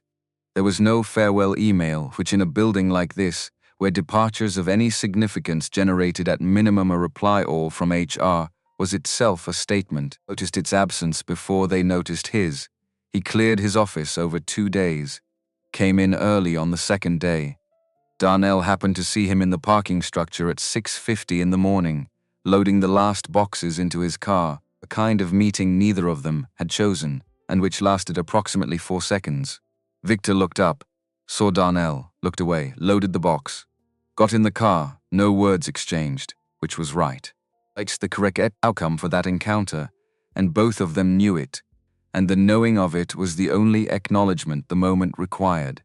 The thing that replaced the farewell email was a memo from HR that went to department heads only, announcing a structural reorganization of corporate relations reporting lines, and noting that Angela Young would be assuming expanded responsibilities effective immediately, a formal title change and compensation review to follow by end of month. Angela's response to this memo, as reported by James and 2 front desk staff members with excellent hearing, was to read it, set it on her desk, directly to the floor operations meeting that was already running 7 minutes late. She did not make a speech. She did not post anything on the staff board. She moved through the building exactly as she had always moved through it, at the same pace and the same attention, except that the hallway outside her new office was slightly longer than the one outside her old office, and the view from the window was different. I called Darnell on the afternoon of the day the memo went out. "I want you to know something," she said. "Not preamble, straight to it. What happened that Tuesday wasn't me discovering something. I didn't discover you. I just stopped in the right doorway at the right time." Darnell sat in his chair, the phone against his ear, the western window behind him going gray with afternoon cloud cover. "You stopped," he said. "That's all it was? That's not a small thing." A pause. "No," she said, "I suppose it isn't." She congratulated him. He congratulated her. The call lasted 6 minutes. When it ended, Darnell sat with the phone on the desk for a moment before putting it away. 20 years they had been in this building. 20 years of stopping in the right doorways. 20 years of noticing. Not once getting the credit for the noticing. Those noticing doesn't generate paperwork and doesn't show up on performance reviews and doesn't have a line item in the budget. Until it does. Until the thing that was noticed turns into the thing that changes the afternoon. Then the afternoon becomes the evidence, and the evidence becomes irrefutable, and what was invisible is visible, and what was overlooked is seen, he thought. Stopping is a skill. Nobody teaches it, but it is a skill. Note that in the notebook, not in any of the 4 language columns. Just in the margin, sideways, the way he wrote things that were observations rather than study material. A pen moved across the page, and the words sat there in the white space beside the Portuguese column, small and certain, the kind of sentence that doesn't need to be longer than it is. Thomas Jackson called on a Monday, 11 days after the card. The same Monday the card had said, which Darnell noted, a man who said "call me Monday" and waited for you to call, rather than calling himself, was telling you something about how he operated, as giving you the agency. Putting the first move on your side, the call lasted 22 minutes. Jackson was the kind of man who talked the way he'd looked in the boardroom, measured, economical, a particular quality of attention that came from someone who had spent decades in rooms where the wrong word had consequences. He asked questions more than he made statements. He wanted to understand the scope of what Darnell was doing, what the transition engagement looked like from the inside, what he thought was missing from how organizations typically handled this kind of cross-cultural communication work. Darnell answered honestly.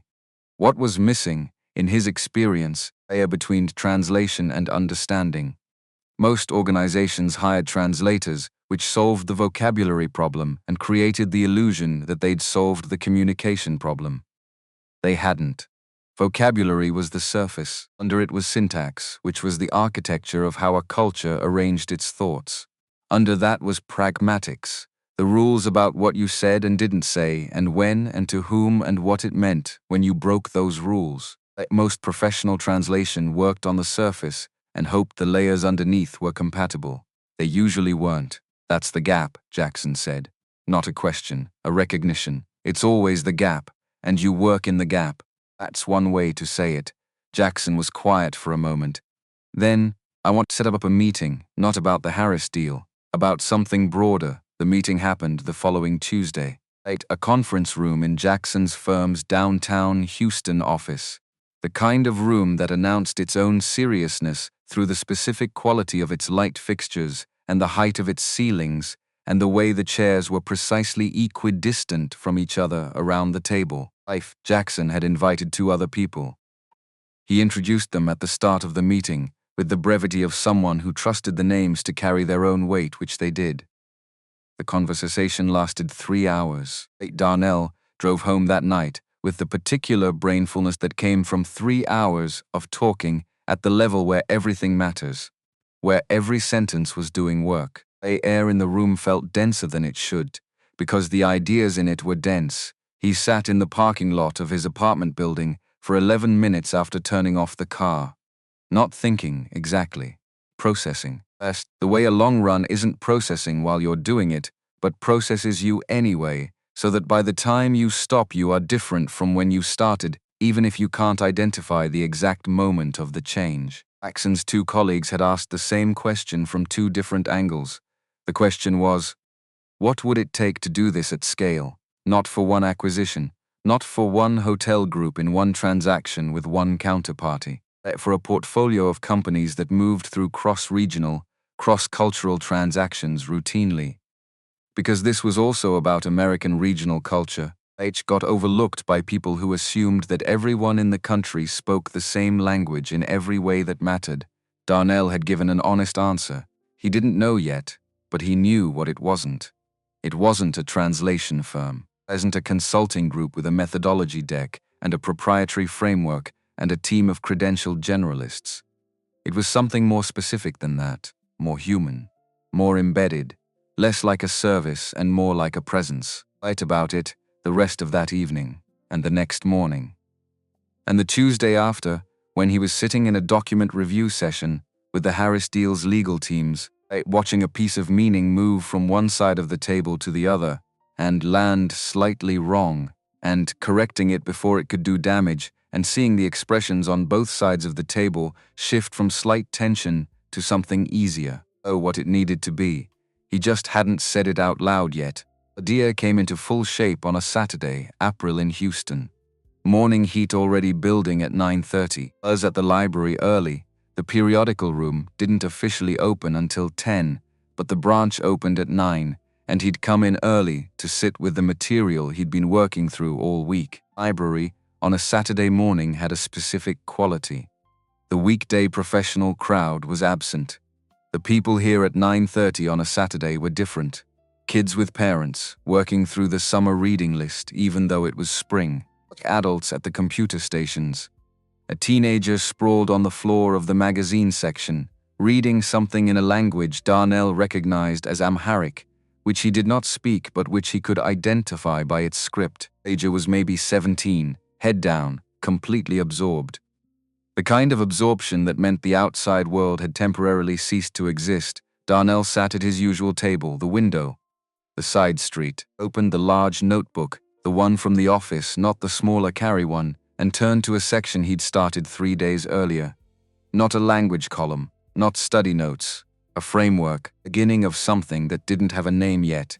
He had filled 6 pages since Wednesday. the structural architecture of the thing he was thinking about, how it would work, who it would serve. The difference would be between this and the firms that already existed that claimed to do something adjacent to it. The difference was in the word embedded. The existing firms did project work. They came in for a deal and left after the deal. What Darnell was thinking about was the opposite of that, the presence that stayed. The person who was in both conversations over time, who knew both sides well enough to be trusted by both. It was the actual condition for the communication to work. You didn't trust a translator you'd hired for a week. Trusted someone who had been in enough rooms with you to understand not just your language but your organization's specific linguistic personality. The way you avoided certain topics until the relationship had a certain depth. The way you signaled frustration without saying we're frustrated. The way you expressed openness in a way that read as openness rather than weakness. That was the service, not translation, understanding, sustained over time. Out for 90 minutes before the Saturday group assembled. When they came in, Maria from the real estate meeting, and Joel, who had been coming since before Darnell, and a new member named Cynthia, who worked in healthcare and had started learning Portuguese, for reasons she'd explained at the previous meeting, in a way that made everyone in the room nod, with the recognition of people who didn't need the reasons explained. He closed the notebook but kept it on the table. Aya noticed. Different notebook, she said. She had a directness that came from somewhere older than habit, working on something. What kind of something? He thought about it for a moment. The 6 pages, the framework, the thing that didn't have a name yet. A company, he said, and then it was true. Because saying a thing is part of how it becomes what it is, the group absorbed this without ceremony. The group absorbed most things, with interest rather than performance. Joel asked what kind of company, Darnell explained. Maria asked who the clients would be. Darnell explained that too. Cynthia, who had been at one previous meeting and was still calibrating how much she belonged in this room, asked a question that the others hadn't thought to ask. Do you call what you do when you're not translating but you're not just consulting either? Darnell looked at her. She was 31, maybe 32. Healthcare administrator, she'd said last time. Spent her days in systems designed by people who assumed everyone in them spoke the same language and meant the same thing by the same words. I call it being in the gap, he said, between what someone means and what gets received. Most of the damage happens there. Most organizations don't even know the gap exists. Cynthia wrote something down. The others nodded. The session moved forward, but the question stayed with Darnell after. Being in the gap. It was accurate. That's what he did, had always done, in the lobby and the boardroom and the 41 minutes where the water glasses finally got lifted. The gap was where the real work happened. The gap was where everything either broke or held. They told Harold first, as a professional courtesy, and also because Harold deserved to know, since the idea had grown directly from the work he'd been doing in the room. Harold had put him in. Harold listened the way he listened to everything. Darnell was done. Harold looked at the window. You'd leave the Alderton, he said eventually. The transition work runs at least 18 months. After that you'd leave. Yes, Harold looked at the desk between them. The document he'd been reviewing before Darnell came in, which he'd set aside without marking his place. I'm not going to tell you not to. His voice the same temperature it always was. I'm going to tell you that this building would miss you in a specific way that buildings don't usually miss people, not the role. You, Darnell, didn't say anything, and I'm going to ask you to consider one thing. All right, library visible in what you build, not as a story you tell, as a thing that's actually there, in the structure, in how you find people, because what you are is not an accident of talent, it's a product of access. Access is the part that isn't replicated by hiring people who went to the right schools. Darnell sat with this. He had been thinking about it. Not in those words, but in the same territory. The question of where the next version of him was, life, and whether they knew yet what they had, and whether they had the time and the tools to develop it, and whether there was a way to make the development happen faster and in less isolation than his had. The library had been the infrastructure. The internet, the language materials, the Saturday group, the sense of a building that existed entirely for the purpose of people who wanted to know things.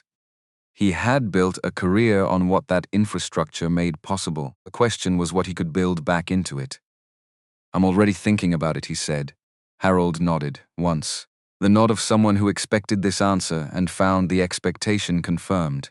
Good. The company took form over the following 4 months. He didn't do it alone. He hadn't expected to, but the degree of non-aloneness surprised him. Thomas Jackson provided the first significant connection, an introduction to a business attorney who specialized in service firm structures, who in turn introduced Darnell to a CFO for hire who worked with early-stage companies and who had an undergraduate degree in comparative linguistics and a specific and energized interest in the problem Darnell was trying to solve. Sandra Anderson's daughter, who Darnell had never met, was 32 years old and ran operations for a mid-sized logistics company in San Antonio. Called him after Sandra told her what had happened. The call was supposed to be 20 minutes. It ran an hour and 40. They had 3 specific situations in the past 2 years where the thing Darnell described would have saved her company significant money and more significant relationship damage. She wanted to be an early client. She was also, it turned out, the kind of person who knew 10 other people like herself and was willing to make calls. Maria, from the Saturday group, had 15 years of experience in real estate transactions. She started consulting on the company's documentation framework 2 months before it officially opened. Joel, who had been coming to the Saturday group longer than anyone, had spent 20 years as a hospital administrator. He had specific knowledge of the cross-cultural communication failures that happened in institutional settings and specific opinions about how they could be prevented. He came on as an advisor. Cynthia, 3 months in, brought the first healthcare referral, a regional hospital network trying to navigate a merger with a community clinic whose patient population spoke predominantly Portuguese and Spanish, and who had been losing trust with those patients incrementally and invisibly for 2 years because nobody on the administrative side understood why the communication kept failing. It ran 6 months. The work was the most complex Darnell had done because healthcare language carried stakes that acquisition language didn't. Not money at risk, but people. Treatments misunderstood. Instructions not followed because the instructions hadn't actually been understood. The gap in healthcare wasn't a boardroom gap. It was a gap between a person and the information they needed to stay well. Work that project differently than he'd worked the Harris deal. More carefully, more slowly, with more checking and rechecking and more moments where he stopped and said, "I want to make sure I have this right before we go further." Getting it right in a boardroom saved money. Getting it right in a clinic saved something that didn't have a dollar amount. None of this was the plan. The plan had been 6 pages in a notebook in the periodical room of the Houston Public Library on a Saturday morning in April. It grew around the 6 pages was the thing that plans become when the people around them recognize something real and decide to stay near it. The name was not complicated. Ruth Cooper Consulting, Communication and Cultural Intelligence. Logo was simple. A book, open. Beside it, a library card. He had not designed it sentimentally. He had designed it accurately because the book and the library card were not symbols of something abstract. They were the literal instruments of what had happened. The library card had unlocked the building. The books inside, the language materials, the law journals, the contract primers, the Saturday group conversations that were themselves a kind of reading, were the education. The whole structure of what he had built was visible in those 2 objects if you knew what you were looking at. His mother, if he would have understood the logo immediately. She would not have needed it explained.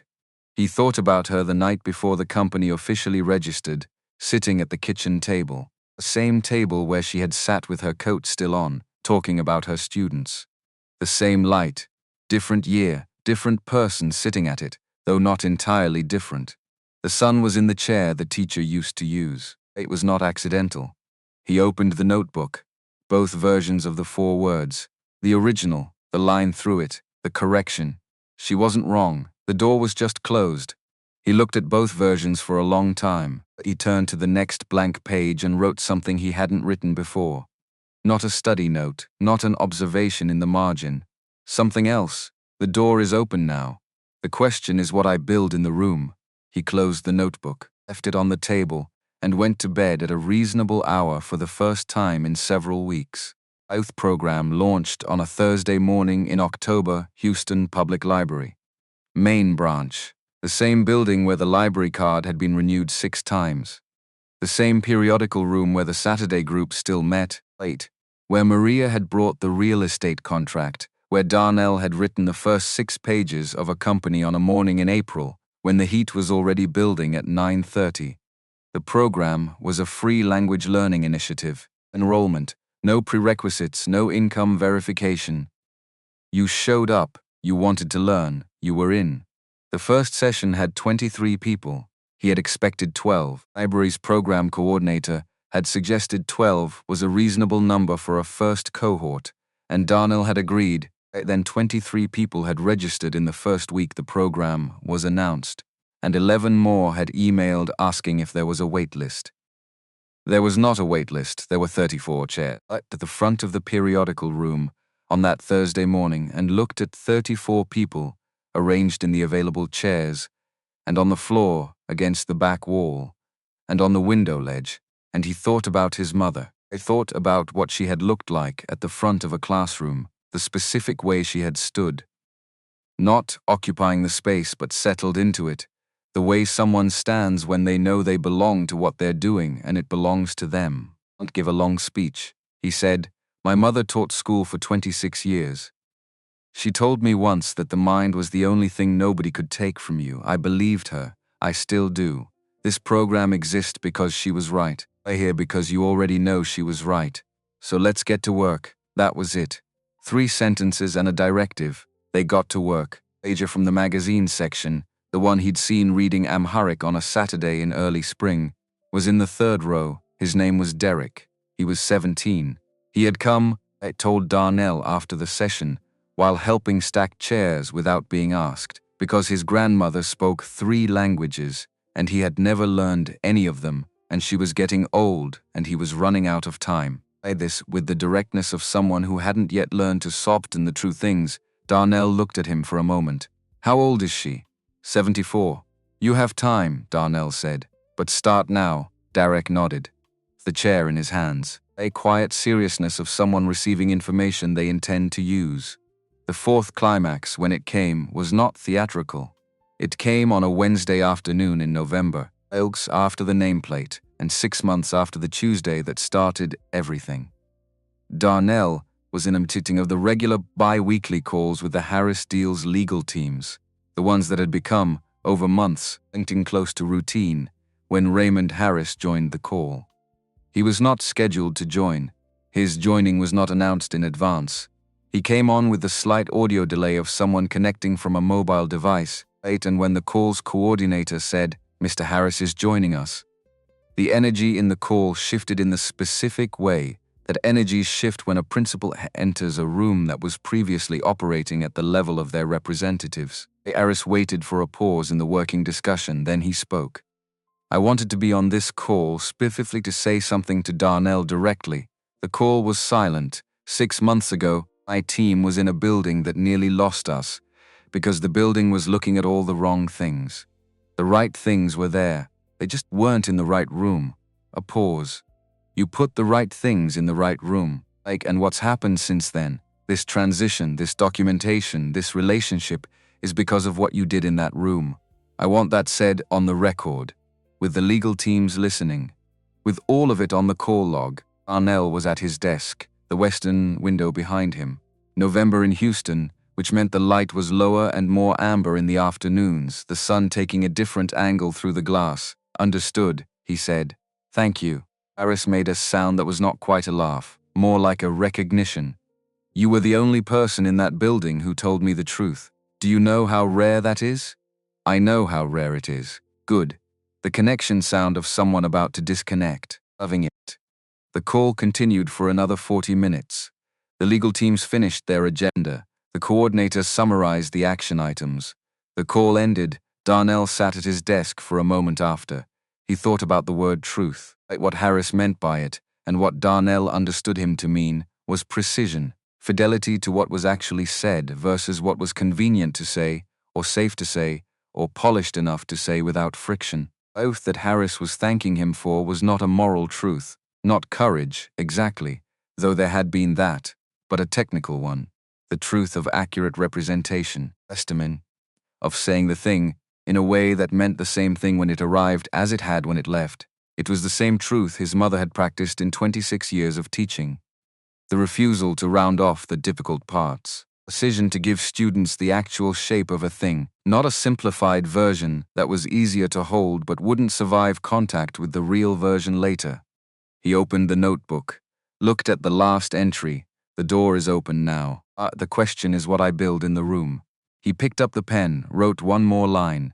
The pen moved across the page without hesitation. The room is built.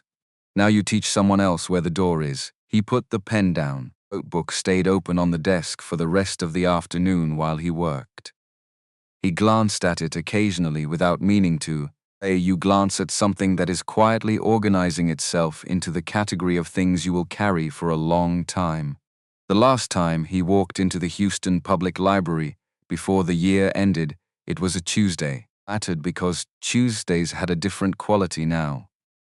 Tuesdays were the day the thing had happened. The fountain got fixed at 9:11 in the morning, and a delegation arrived, and a conversation was mistranslated, and a man in a service corridor delivered a threat, and an elevator delivered 4 words to a page, and a door that had been closed for a long time opened. Days had weight now. This particular Tuesday, he came in at 8:50, 10 minutes before the branch opened, which meant he stood on the sidewalk outside the glass doors, hands in his jacket pockets, the library's interior through the glass. The periodical room was visible from this angle, the chairs arranged around the central tables, the window that looked out onto the side street, his usual chair, empty, waiting with the indifference of furniture that doesn't know it's been claimed. At 9, the doors opened. He went in. I nodded to the branch librarian, a woman named Claudette, who had been at this branch for 11 years, and who had helped him find the right legal materials 4 times over the past 3 years, had also been one of the first people he'd told about the Ruth program because she was the one who helped make it happen, and went to the periodical room. He sat at his usual chair. He did not open the notebook. He did not put in the earbuds. They sat. The library built up around him as the morning progressed. People coming through the doors, the familiar sounds. The particular acoustic property of a large room full of people who had agreed collectively to be quiet. Not silent, but quiet, the specific quality of quietness that meant everyone present was engaged in something internal and had agreed not to interrupt each other's internality. He thought about what he'd built in this room. Not the company, before the company, the 7 years of it. The 4 languages assembled column by column in a notebook that was now on a shelf in his office above the filing cabinet. Worn past the point of looking professional, it was exactly why he'd kept it rather than replacing it. The podcast hours, the Saturday mornings, like the questions Sandra Anderson had asked on break. Do you want to learn a phrase which had been casual and which had detonated into something that reorganized the next decade of his life? He thought about the moment in the print room, a document on the tray, the choice to walk left toward the service elevator, and then the moment 7 seconds later when he stopped. He had not told many people about those 7 seconds. They were not the part of the story that made a good telling. The good telling was the boardroom, the nameplate, the handshake, the recognition. 7 seconds in a narrow print room hallway with nobody around were not the dramatic version of the story, but they were the actual pivot. Everything that followed had come from a man standing in a hallway for 7 seconds and making a different choice than the one he'd already made. The choice that said, the risk of speaking is smaller than the risk of staying silent. Even now, and today, even after the corridor, you only get a few moments like that. Moments where the choice is genuinely open, where the future is actually in your hands and not just in the hands of something larger than you. Most of the time, the decisions are made incrementally by the accumulation of small choices over time, none of which feels decisive in the moment. But sometimes there are 7 seconds. He had stood in that hallway and chosen. Everything else had been the outcome. The afternoon of that Tuesday, he went back to the Alderton Grand. Not for a meeting. He didn't have a meeting there that day. He was still doing the transition work. Still had an office on 3, worked in every morning, but this was different. He came in through the main entrance instead of the employee entrance. Through the lobby, the fountain was running, the water cycling in a smooth, even loop, pressure exactly right. I stood near it for a moment, not sentimentally. He was not a person who did things sentimentally as a rule. He was a person who noticed things, which was different. And what he noticed, standing near the fountain, was the specific completeness of the loop he was standing inside. The work order on yellow paper, the 11 minutes, the lobby coming awake around him while his hand slowed on a cloth, and he heard something that mattered and said nothing. Beginning of the thing, he stood there for maybe 45 seconds. Then he went to the elevator, pressed 3. His office was empty. He went to the shelf above the filing cabinet and took down the notebook. The large one, black leather, rubber band around it. The third rubber band, this one the thicker kind. He took it to the desk and opened it. Not to any particular page. He let it fall open to wherever it wanted to, which was about a third of the way through, to a section of Portuguese grammar notes with a diagram of verb conjugation patterns that he had drawn in blue ink on a night he couldn't specifically remember. A Tuesday or Thursday evening sometime in the 3rd year, apartment with the kitchen timer and the bus ride home. He looked at the diagram for a moment, the careful lines, the color-coded columns, reminding of a younger version of himself who was building something enormous in total silence and did not know yet what it was for. Then he turned to the last written page. The 4 lines he'd added across all the months since that Tuesday. She was wrong. Crossed out, she wasn't wrong. The door was just closed. The door is open now. The question is what I build in the room. The room is built. Now you teach someone else where the door is. 4 entries, 1 arc. A whole story in 4 lines if you knew how to read them. He thought about Derek, the teenager, with the grandmother, who spoke 3 languages. About the 34 chairs that hadn't been enough. About Maria's real estate contract, and Joel's hospital networks and Cynthia's clinic patients, and Sandra Anderson's laugh on the phone when he told her the nameplate was brushed steel. About his mother at the dinner table, coat still on, talking about the boy in the 3rd row who found the door in the wall on a Tuesday in February. He thought about the 7 seconds in the print room hallway, then he closed the notebook. Slid it back on the shelf, exactly where it had been. Looked at the western window. November light, low and amber, the highway overpass in the distance, the Houston sky going gold at the edges as the afternoon committed to evening. His name was on the door. The program was running. Racing was building. The notebook was on the shelf. And somewhere in this city, in the break rooms and bus rides and Saturday mornings of a place too large to fully know itself, there were people building something in the margins of their days, earning in the 4-minute windows, refusing to stop, carrying the thing that nobody could repossess, even when the doors around them were closed, even when the building had decided they fit somewhere else, and when the evidence suggested the world was not going to make room for what they were accumulating in the dark. The world was not the deciding vote. The world never had been. The mind was, and the mind had a library card. Library opened at 9.